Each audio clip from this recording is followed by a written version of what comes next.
Okay, great. So thank you everyone for joining. We're so excited to have you here. I'll start with a quick intro. We're really excited for you to be here for our first webinar. My name is Gina Walker. I'm a project manager at HealthTech. HealthTech is an Israeli company focusing on digital transformation for social organizations. And at HealthTech, we've had the honor to collaborate with the Sensor Foundation for the last 4 years. Before we get started, I'd like to say that we're going to get through our presentations to make sure to leave time for your questions at the end. We have some questions that were already asked. I'm sure you'll have a lot of questions that come up throughout the webinar, so please write them in the chat. Now the chat is only going to go to moderators only. Okay, so let's get started. We're living through incredibly difficult days, and our worlds are indeed not the same as they were before October 7th. Every day, we are faced with more and more tragic news, and it's important for us at HealthTech to note that we are hoping for the safe return of all hostages and an end to all the suffering and hate that we're seeing. The discourse surrounding a global mental health crisis has been growing over the last few years, and in this post-October 7th world, this has become more prominent than ever in Israel and in the Jewish world as a whole. So I would like to thank our partners at the Sensor Foundation for putting this important and unfortunately very urgent topic at the forefront of this new initiative, a HealthTech Hackathon for nonprofits. So now I'd like to pass the mic over to the Sensor Foundation for an introduction to their exciting work in the field of digital transformation for nonprofits and also the decision to focus on mental health for this initiative. Thank you, Gina, and thank you all for participating in this webinar. We hope you will find it useful in all your good work. The Sensor Foundation is a family foundation based in Chicago. We historically focused on grant making in 5 key areas supporting empowerment and security for women, social and religious diversity in Israel, next generation connection with Jewish peoplehood in Israel, marginalized populations, and liberal democratic civic institutions. Coming out of COVID, we maintained these pillars, but recognized the world had changed. COVID made it crystal clear that nonprofits had to embrace technology to deal with a more digitally connected world, a world where the norms and relationships of the past regarding how people work and interact are radically different. We teamed with HealthTech, who developed the Lean Digital Transformation Model to bring technology, strategy, analysis, and implementation to nonprofits specifically. We're about to start our 4th cohort of organizations going through HealthTech's program. This hackathon is an outgrowth of that experience. We wanted to broaden the ecosystem surrounding the Lean Digital Transformation Model. This hackathon provides another avenue to show how nonprofits specifically can harness technology in their mission. In other initiatives, we're moving to develop educational programs for nonprofit digital leaders and for grassroots digital marketing programs. The other change, obviously, is October 7th. The foundation felt we needed to respond to the horrific events in Israel. Naomi will talk a little bit about that.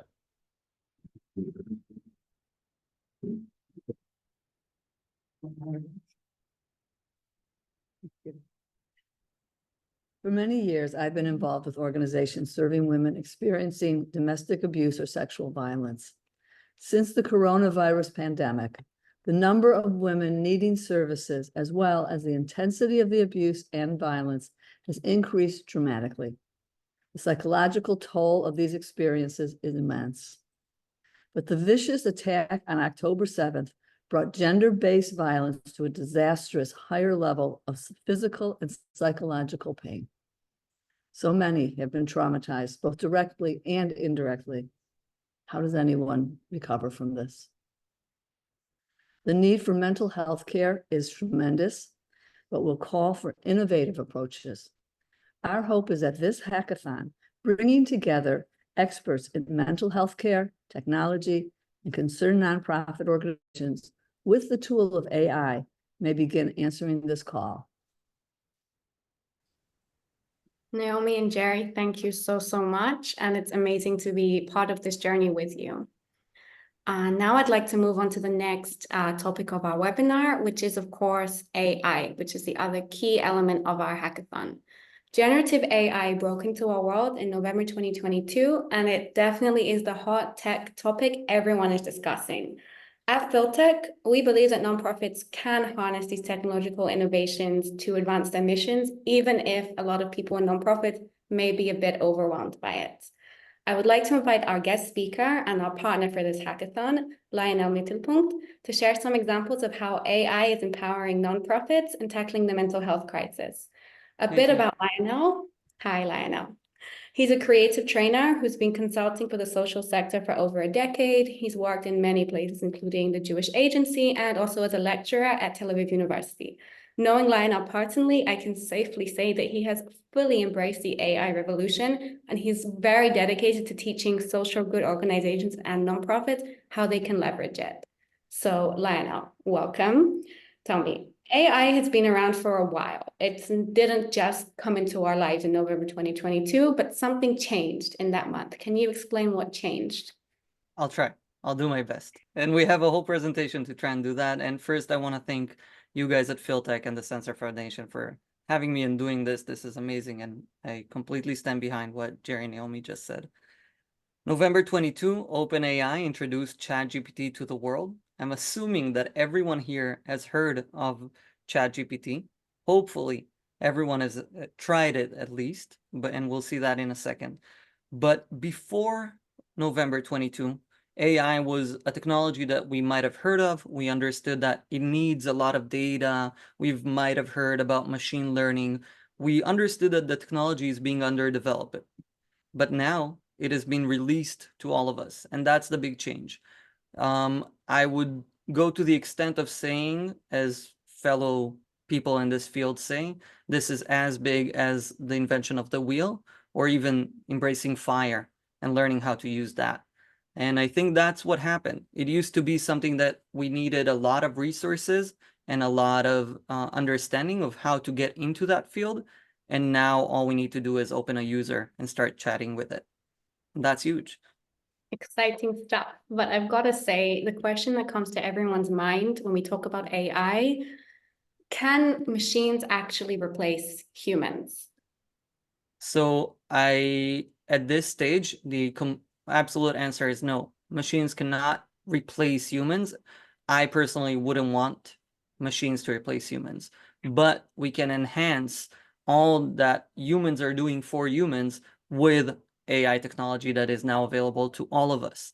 And I think that's the key component of what we're going to be showing in this presentation, of how even the American Psychology Association, for example, is saying AI is crucial to fill in a much needed gap. Okay, great. Thank you. I have a lot of questions, but I believe you're going to answer them in your presentation. So please take the floor and give your presentation. Thanks, Gina. Hi, everyone. If you have any questions, please write them in the chat. All questions at this stage will go to our moderators. And at the end of the session, we'll have a Q&A for both the RFP and this section about AI. So stay tuned. But now, let's start. And I want to take us into the world of AI, but as my mother had taught me, we will start with a quick introduction. Let's see. Apologies. Yeah, so hi everyone, I'm Lionel. I'm an innovation and learning leader. I'm a storyteller and I teach storytelling and creativity, and also an AI and technology coach. I support others in their personal, professional, and spiritual growth, and I DJ. And most importantly for this hackathon, I will be your guide for anything that is the combination between social good, tech, and this world of mental health. Our title for today's lecture is Empowering Social Good Organizations with AI. And I'm excited to have you here as representative of your organization. We have done some learning about your organization, and it's amazing to see you in this room. So I want to recognize first all of you for doing the good that you are doing and for being here and wanting to step up the game and everything that you're doing. Our agenda for today is first some history and the present of AI, a live demo, and we will ask for a volunteer. So if you want to dive into the water and jump in with me, start getting excited and see how we can do that together. We're going to talk about AI for social good and AI for mental health. But first, a quick poll so we see who's here in the room. Where do we all stand on AI? So David, if you could pull up the first poll for us. We have a few questions. The first one is, have you personally used AI-based tools or services? And we'd like to see your answer on that. Then how would you rate your understanding of AI and its applications? And then, does your organization currently utilize AI technology?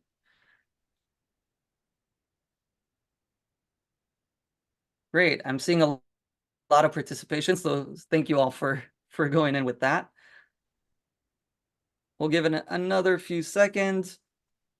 We have a good participation rate, and I see that some of you are in the no. Can you all see the results now? Is it interactive? You're seeing it. Great. Great. So we're seeing that 54%, the majority of people in the room, have occasionally used AI tools.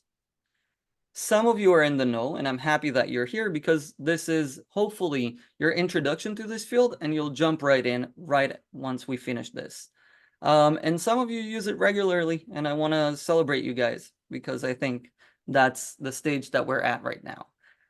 How would you rate your understanding of AI and its applications? We're seeing a good amount of 2 and 3s, so we're somewhere in the middle of your understanding, and hopefully by the end of this presentation, you'll have a bit more of the understanding of how to utilize AI in general and what it is, but also for your field and what you guys are doing. And does your organization currently utilize AI? We have a majority, 56%, planning to use it in the near future. And then we have some that are using it in a limited way. Some have no plans to use it. Hopefully, again, this will change where you're standing on AI. So let's jump right in. We're going to have another tool a bit after, but now we're going to start with what can AI do? And this is just a quick example.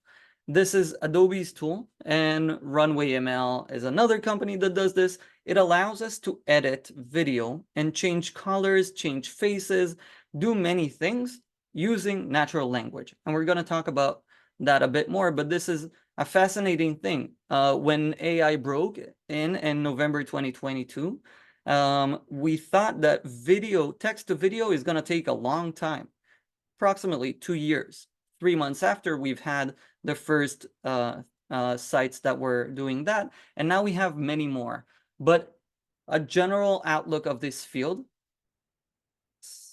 excuse me.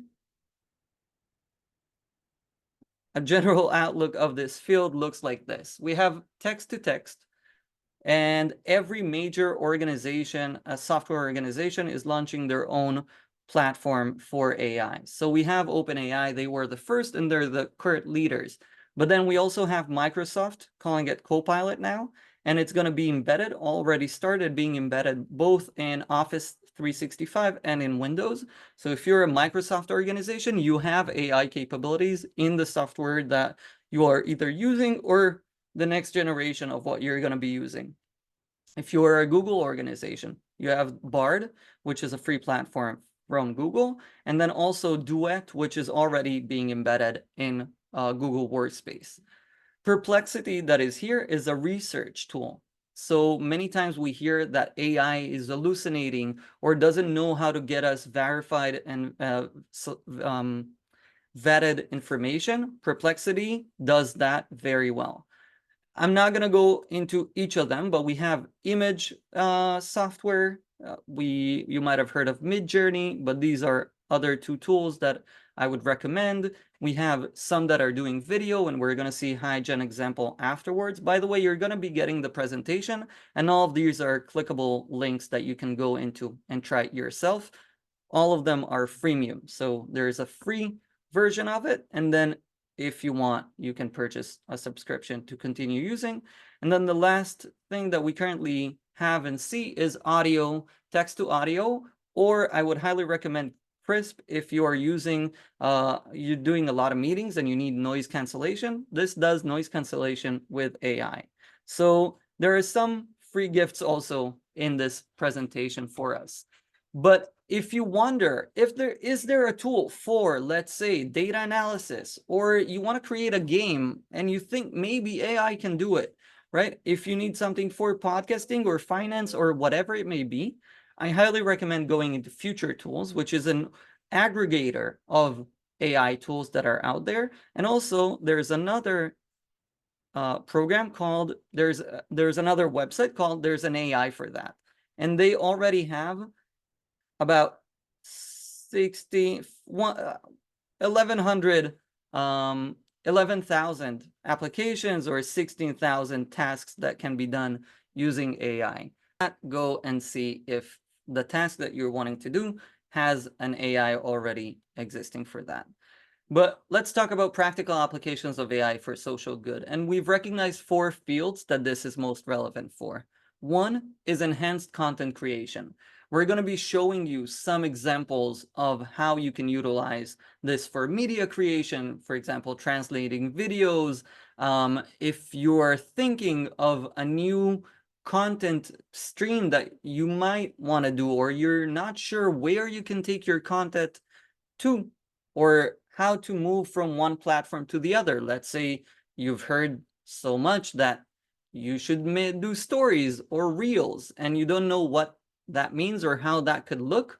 You can actually take your existing content and ask one of the AIs, how can I reuse or utilize this information, this content, in a new platform? It can also write scripts, it can write communications for you, and I would say it will do anywhere between 40% and 80% of the work, but obviously you should have a human look at it and making sure that it looks as your own and you can use it as your own. So that's for enhanced content creation. The second thing that it can do very well is strategic planning support. Let's say you're planning for the year ahead and you want to you have an internal debate of which areas you should focus on or where you can take the organization. How can you leverage things that you've done last year, right? What is the next step? How does digital transformation look at the stage that you're at? Well, you should ask HealthTech as well for support in that field, but you can also ask the AI and come with a bit more preparation, and that's what we're planning here to do.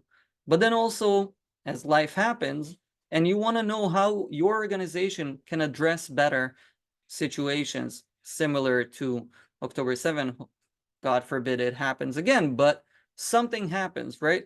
Your area needs some new focus. This week, we have winter weather in Israel, and it might have changed some people's plans. How can we reuse the content that we're doing and move it, for example, online? And AI can answer many of these questions.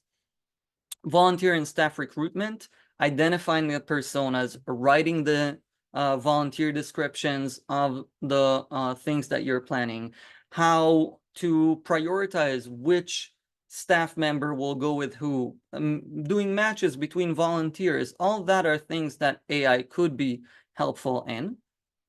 And then enhance beneficiaries and donor engagement. You can use the data of your surveys and analyze that. You can create your questionnaires and surveys. You can identify new personas. Let's say you want to work with Gen Z or Gen Alpha and you're not sure how to do it because you've done it with Generation X and Generation Y, but now there's new generations coming into your field. You can ask the AI to create personas and have some kind of a role-playing or a simulation with that. And we'll see some more examples of that. But I truly believe that you are the best candidates for utilizing AI. And why do I say that? Because you are caring people. You're doing things in the social good field. And that means to me that you're good in communicating. And AI uses communication. It uses natural language processing. If in the old age of Google and search optimization, we needed to learn how to use keywords to find what we're looking for, AI is flipping it on its head. It has learned the human textual form better than anything else. It has digested plethora and multitude of libraries and research papers and websites and blogs and scripts and whatever you can think of that has a text format, it digested. And now it knows how to speak with us humans. And what it means that if you will be generous with the information that you provide to the AI, cautiously, of course, and consciously, and we will talk about that a bit later. But if you're generous with the information you provide, it will give you what you're looking for. And then you can adjust it. I many times say it's like talking, the first steps in the conversation is like talking to a new intern coming to your organization. They know some things about the world, the domain that you're looking for them to intern in, but they don't know your organization. They don't know how you like to get your texts and the tasks done. And the better you explain it to them, the better they will provide it to you. So now let's do a quick live demo. And what we want to show you is how to use ChatGPT, which was the first, so we'll give it the stage. Well, I'm going to be using ChatGPT 3.5, which is the free version of ChatGPT. And what we want to show you is how you can use this to answer the RFP that HealthTech and the Sensor Foundation have opened for all of us and all social good organizations to go into mental health. And we will start with a basic question. How can my organization go into the field of mental health post October 7? So is there a volunteer in the crowd that will want to do this with me? Please raise your hand and we will go into this live demo together fearlessly and we'll see what. So Judy from Heroes to Heroes. David, can you please put us the spotlight on Judy?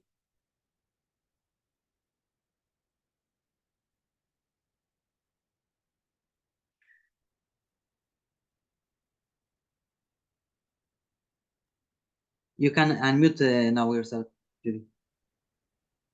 So Judy, please unmute yourself. Okay, got it. Thank you. Perfect. Hi. Hi. Please introduce yourself and your organization, and I'm going to be writing a little to the chat as you're sharing. Oh, okay. I think I get it. I'm Judy Elias, founder of Heroes to Heroes. We provide spiritual healing and peer support for American and IDF veterans who have attempted suicide or on a path to self-destruction due to moral injury. We focus on moral injury, which is the shame and guilt brought back from war. We have a 12-month curriculum that's values-based that takes who we call our heroes back to their values, identification of values, and living a life of values. So we help them get from suicidal ideation to community reintegration. So, okay, what we're looking for with AI is trying to figure out the best way to use this. I guess my concerns, and I just wrote to David, my question, which was, won't this all sound the same ultimately? You know, if we're all putting in a lot of information, we're all using the same things, that, you know, the same verbiage, because we're in the mental health industry. So we tend to use the same verbiage. Will all of our presentations look and sound the same with a little bit of change, the way PowerPoint started to do, you know, in the past before AI, you know? So Yeah. now it's all new and exciting. What is it going to look like in 5 years? Are we going to get something where someone says, oh, this is Heroes to Heroes. Okay, it's the same as this. Will we all sound the same? Great. So that is a great question.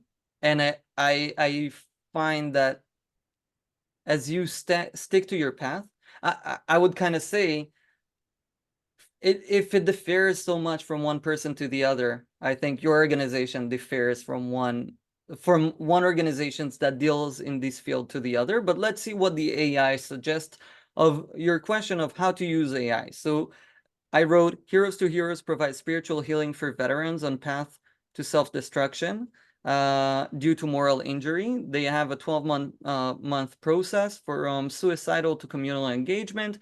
How can they use AI in their organization and process? Is that valid? Yeah, that's close enough. Yeah. And we're going to let the AI do its magic. So just a few things about why it's answering the way it's answering. There's a field in ChatGPT that allows us to create custom instructions. So my AI knows that I am Lionel Amit Mittelpunkt. It knows that I like things bulleted, and I like emojis, and I like tables, and therefore it gives me the answer this way. We're not going to get into how to use that now, but in the future, we might do one of those instructions too. It's wonderful that you're looking to support veterans on their path to healing and moral injury. Integrating AI into your organization and process can be a transformative step. So it gives the introduction, AI in veteran support, implementing AI tools, benefits of AI integration, potential AI applications. So we'll jump over the introduction.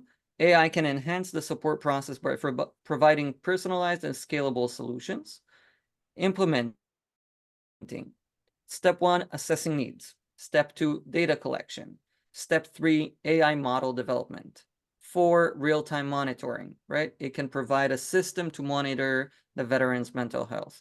It can provide personalized support, right? If we see some people, I tend to say I'm more of the artistic kind, right? More kind of abstract. And some people are very logical. Whenever I go into a conversation or a presentation for very logical people, I go to the AI first and ask it to help me to write my speech in a way that will speak to them. It helps me better communicate with the personas that I'm going to meet. Personalized support, communication, and the benefits are some that we're going to see in a moment, but it can do a sentiment analysis. But let's say I want to do something that's even more relevant for how many people are on your staff? 7. How can AI help our staff know more about each veteran? Is that a good question? Will that make your organization better? Sure, yeah.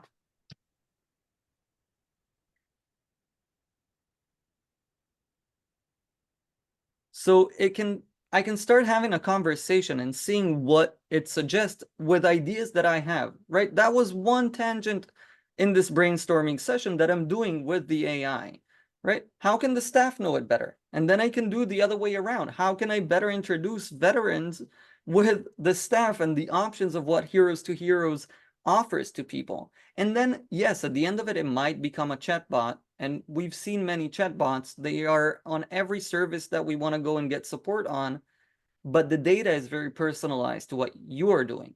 And this can help us in the process of organizing our data and understanding which fields do we want to take and which fields are not relevant for us. You might have said it's irrelevant if the veterans know our staff or not, or if our staff knows the veterans, right? Maybe you want to be more transparent about things that are happening in your organization and better communicate that. All of those things are valid for what this hackathon is going into, because we want to see how AI can enhance the social good that you're doing, specifically in the mental health. So Judy, thank you. I hope this was somewhat insightful. It was. Thank you. Thank you. The other thing that I was thinking of, if your organization does not deal with mental health, then I was given the example in our internal conversations of Yedidim. If you're familiar with that organization, they provide road support. There are people just like you and me, and there are volunteers that provide road support here in Israel. And post-October 7 in Israel, everyone is dealing with mental health something. Right? We are all under the stress of a war. And if we can better train the Yedidim volunteers that are meeting people next to their car, stuck somewhere, whether missiles are launched or not, they can come better prepared. We have a very wide cultural variety here in Israel. So maybe they can come better prepared on how to meet different cultures that we're meeting here in Israel. And it might be very similar in Chicago, where you have a diverse community as well. And I would say anywhere in the world. So that was another thing. And we kind of went on that. And then we thought of a chatbot to help the volunteers better understand and know the people here in Israel. So let's quickly continue. And thank you for volunteering. Poll 2, where do we stand on mental health? We want to see if your organization has shifted or is already there. So David, can you please pull up that poll? Post October 7, as your organization increased its focus on mental health.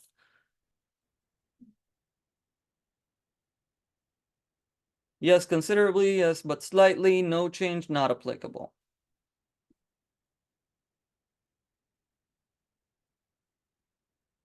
So we're seeing that some of the organizations have no change, but as you are here, it might mean that there is an orientation, at least of whoever is here in the room with us.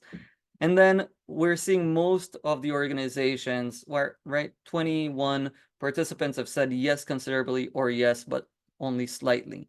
And we want to show you how this can be done and better explain the world of mental health as we understand it nowadays. We'll see this video and talk right after. Let me know that you can hear the sound. In today's mental health check, teens are facing a mental health crisis in this country. There's no other way to say it. But what if artificial intelligence could help? NBC News technology correspondent Jake Ward is here with me. Jake, we should warn viewers that we are going to talk about preventing suicide here. This is a potentially positive use of AI. That's absolutely right, Kate. I mean, we know that AI can pick patterns out of data that human analysts really cannot see. Well, it turns out that artificial intelligence may in fact be able to get out in front of the signs of some very distressing mental health crises in young people. 20-year-old Joe Whelan was smart, kind, and funny. Come on, boys, keep up. But his parents say he struggled. First, with an eating disorder that started when he was just 12 years old. We had no context of where that might be coming from. A search for answers finally revealed that Joe had been sexually abused by a trusted family member. He battled complex PTSD for years, which led to inpatient care and partial hospitalization. And then COVID hit, resulting in a lack of beds at his treatment center. That was as long as he could hang on. Joe died by suicide in September 2020. A 2021 CDC survey found nearly 1 in 4 American high schoolers had seriously considered taking their own lives. But with a national shortage of therapists, experts at Cincinnati Children's Hospital are now using AI to identify the risk of anxiety, depression, and suicide early in kids, using signs even the most well-intentioned parent or expert might miss. Our goal is to move upstream and reduce the flow of behavioral and mental health illnesses. Doctors Tracy Glauser and John Pestian built the model themselves. They trained the AI to spot patterns, not just using structured data, height, weight, the stuff you record during a doctor's visit, but also unstructured data, like the language used in conversation and even in the messages left behind by people who've attempted suicide. You have a library of suicide links. Wow. They found that the AI was able to pull signs from even the most subtle patterns in language, like how often someone uses nouns rather than pronouns. Those that aren't suicidal will use the word I more often than those who are suicidal, and they don't refer to themselves that often. Wow. So if in the language of the suicide note, they refer to things other than themselves more often, they're more likely to commit suicide. They showed us other examples. This one, a patient who was diagnosed with anxiety during an April 2020 visit. Additional data, like language and speech, revealed that that patient already had a high risk for anxiety 8 months before, something a doctor might otherwise miss. Cincinnati Children's wants to make the AI tool available for pediatricians, teachers, parents, anyone who can make appropriate use of missed signals. Is this going to make the shortage of human therapists worse? It does not make diagnoses. It does not provide therapy. But what it does is it helps focus people on who's the one who needs the help right now. The Whelans built this bench to remember Joe. They say they would have turned to anyone or anything, including AI, for help. I don't think there's an AI solution that's going to solve this problem. I think you're going to need people to people, but we are incredibly short on those people right now. Yeah, that's for sure. So this is one example of where AI is being used. In today's mental health. And what the APA, the American Psychological Association, is saying that, and we agree, psychologists and their skills are irreplaceable, but thoughtful and strategic implementation of AI is crucial.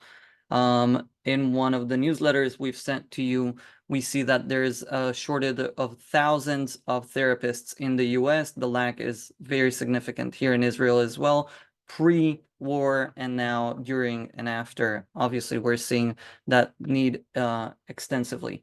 So AI can be beneficial. Where and how? This example from the Trevor Project, which deals with LGBTQ community, especially youth and youth at risk. They have created this free AI world that we're seeing post November 22. They've created with many resources that were involved, and this is now being more available to all of us, and which is why we encourage you to fill in the RFP and come with your idea, and we'll help you find your niche and implement AI and data storytelling with an automation in that. But they were able to, using chat messages, prioritize who needs human interaction faster and where it will be more significant. They were able to reduce 10 seconds of each interaction, and then they provide 10 minutes faster per they respond 10 minutes faster per conversation. That is huge. It's huge on operational costs. It's huge on impact. It's huge. And these are things that can be done with strategically implementing AI and thinking of it. Another project that they've done is working with their counselors and preparing them for different situations, right? Chatbot simulations based on a lot of data that they got, but now AI can generate that on the spot and bounce off the conversation in natural language. So that is very significant, I would say. We talked about media creation. I want to show you this video from Ruben Chassid. He's using HiGen, which is a great platform that we highly recommend. And thank you, Shiran, for publishing this on your article in Kalkalist. The only bit that he actually recorded is the English part at the end. Let's watch the video.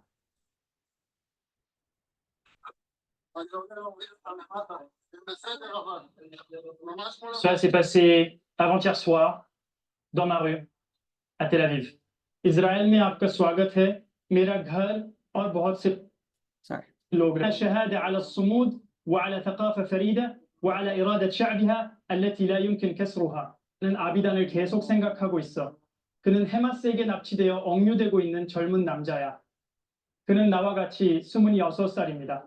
È di nazionalità francese, proprio come me. As we face these dark times, let us remember that the collective will of the people has the power to change things. Our identities may be strengths and our curse, but our shared spirit will be our way out. Am Israel Chai. So again, the only video that he actually recorded himself was the English one. The rest were generated with HiGen's AI.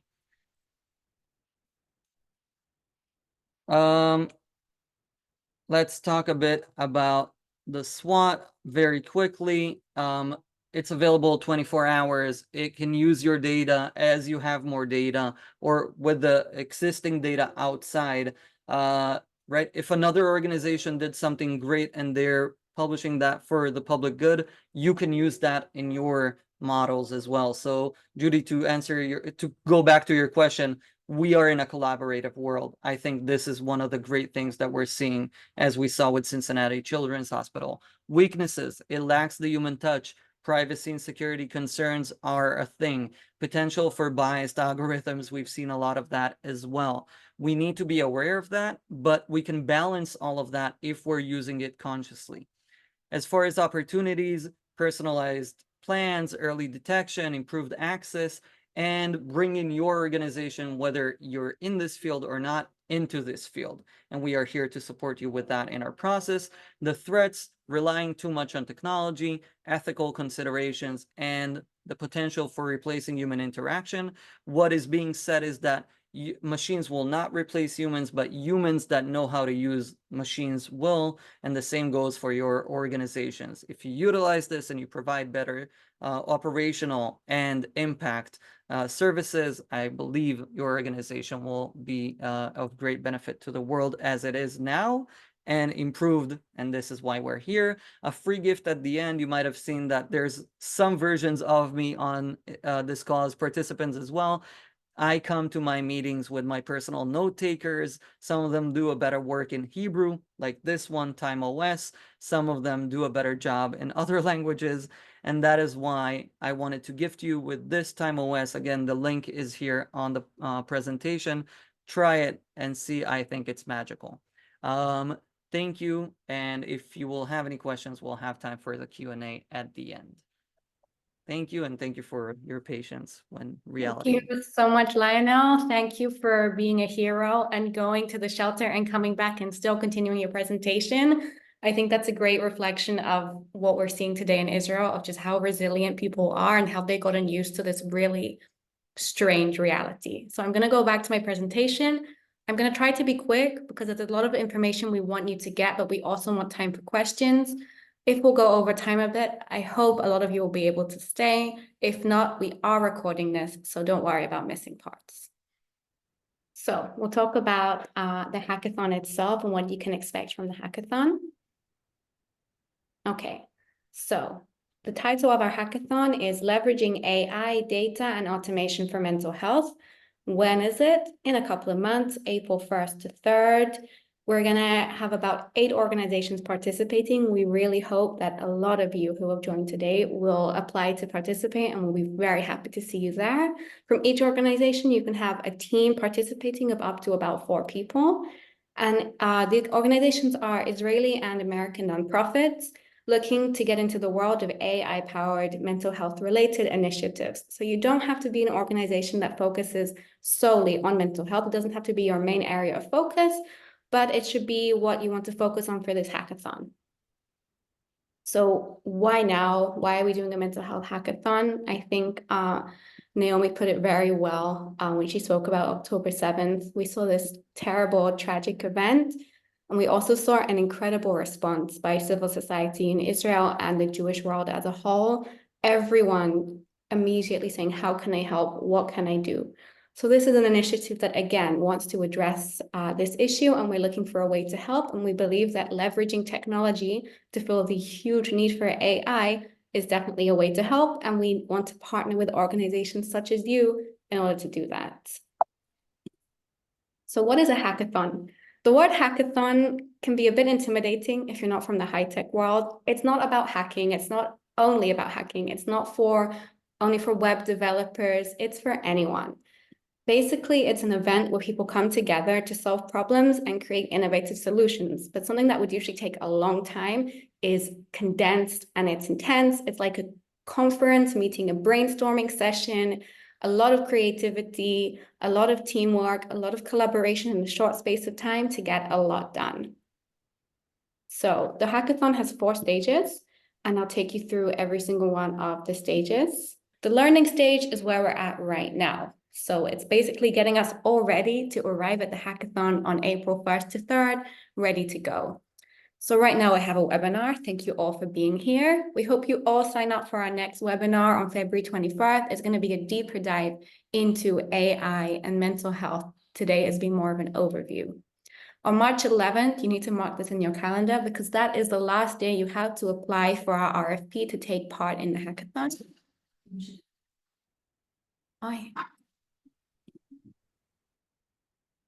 Sorry.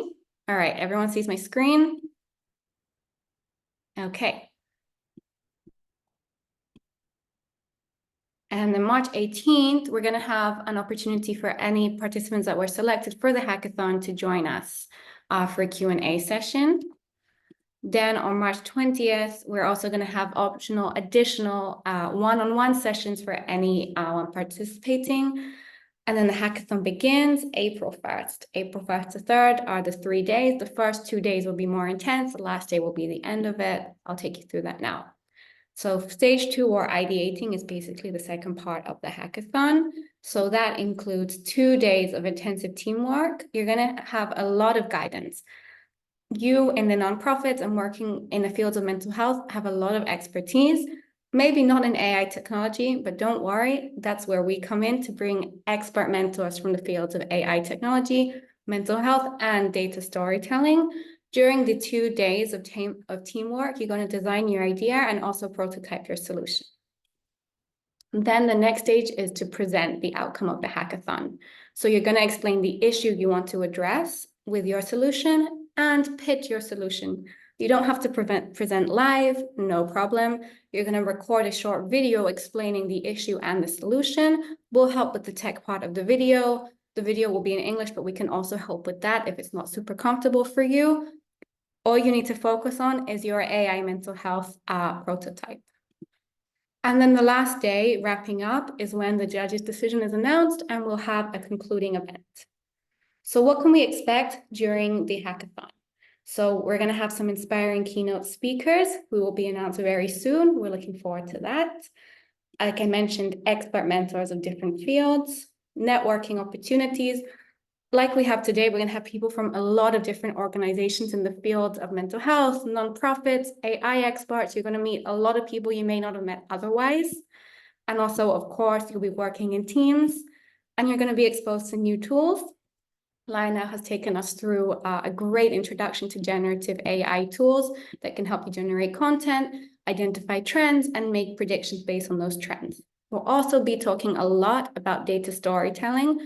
Basically, data storytelling is understanding the story hidden within the data. Numbers can talk. And I don't know if some of you might recognize this picture is actually generated using generative AI. I asked an AI, how would you visualize data storytelling? And this is what they gave us. We're also going to be working a lot on automations. Automations can make your processes more efficient, improve your response time to your beneficiaries, like we saw with the Trevor project, and it can integrate information between different systems to allow nonprofits and mental health specialists to spend the majority of their time on where we really need them and to let the AI do the bureaucratic administrative work for them. So what can you expect to get out of the hackathon? Well, we believe that the heart of the hackathon is the process. The experience will equip all participants with the knowledge and skills to lead digital changes in their organizations. Whether you are the winner or not, we believe that this is going to be transformative for your organization. You will get a lot out of it. But there is a winner. And the winner, basically, the most promising project with the greatest potential impacts will get the opportunity to turn the proposed AI solution into reality in an implementation process that will be fully funded by the Sensor Foundation. Okay, without further ado, everyone, get out your phones. This is a QR code to our RFP where you can see all the information, the link to sign up for the hackathon. It would be great if you will already get on that now. If you have any questions about it, please talk with us. We'll be very happy to have a call, to email. We're going to be sending you this presentation, all the materials we went over today. So thank you. All right, now is time for our Q&A.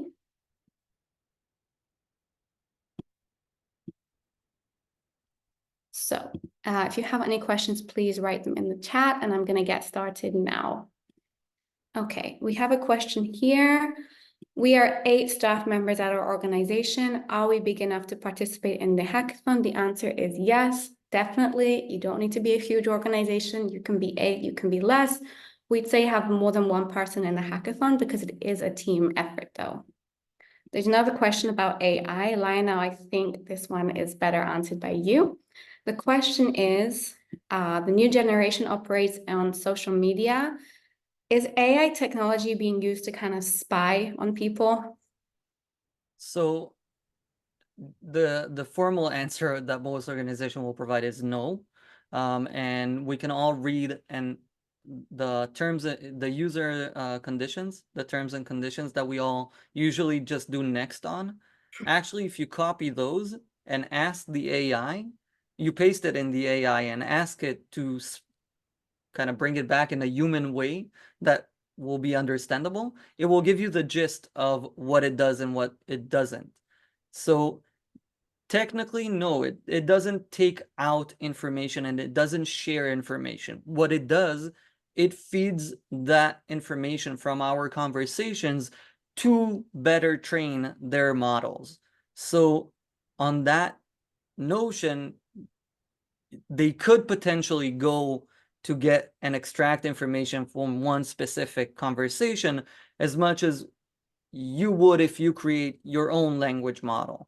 But when we're using ChatGPT, for example, OpenAI gets those conversations, get that data, trains its models better.